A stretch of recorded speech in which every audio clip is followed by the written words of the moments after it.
আসসালামু আলাইকুম বন্ধুরা। তো আজকে অফিস শেষ করে প্রিপারেশন দিলাম যে হেঁটে হেঁটে আজকে বাসায় রওনা দিব আর কি। তো আমরা এখন হাঁটতেছি। আজকে আবহাওয়াটা অনেক ঠান্ডা, যেহেতু বৃষ্টি হচ্ছে সেহেতু হেঁটে হেঁটে আমরা আমাদের গন্তব্যস্থলে রওনা করতেছি। তো আমরা এখন অবস্থান করতেছি বাংলাদেশ রেলওয়ের প্রপার্টি কমলাপুর রেল স্টেশনের যে ধার দিয়ে যে রাস্তাটি চলে গেছে এই রাস্তা দিয়ে। তো এই রাস্তাটি খুবই নিরিবিলি। ঢাকা শহরের ভিতরে এমন একটি রাস্তা আছে, সত্যি ভাবা যায় না।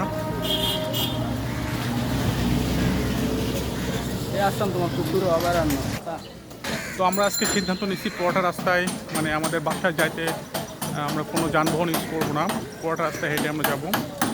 দেখুন বন্ধুরা,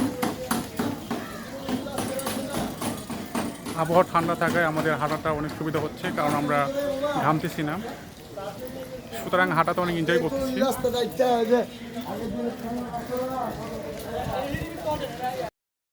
তো বন্ধুরা, আমরা হাঁটতে হাঁটতে চলে আসলাম বাসাবো বিশ্ব রোডের যে ফুটওভারটা আছে, ফুটওভার ব্রিজের ওপরে।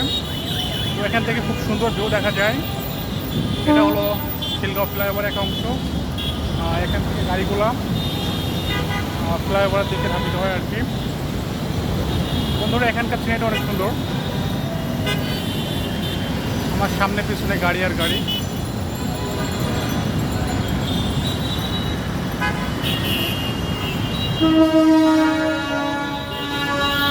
তো আমরা এখন ফুটওভার ব্রিজ থেকে নিচে নামার জন্য সামনে অগ্রসর হচ্ছি।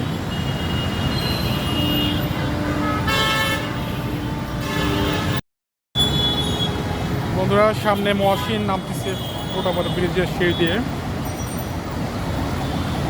তো সে আজকে খুবই ক্লান্ত, তার হাঁটাটা আজকে অনেক বেশি হয়ে গেছে। সে বরাবরই সিঁড়ি দিয়ে বেয়ে উপরে উঠতে ভয় পায়। তো আমি তাকে অনেক রিকোয়েস্ট করার পরে সে আজকে ফুটওভার ব্রিজ ইউজ করলো। অধিকাংশ সময় সে রাস্তার ক্রসিং করে রাস্তা পার হয়। তো এটা খুবই বিপজ্জনক।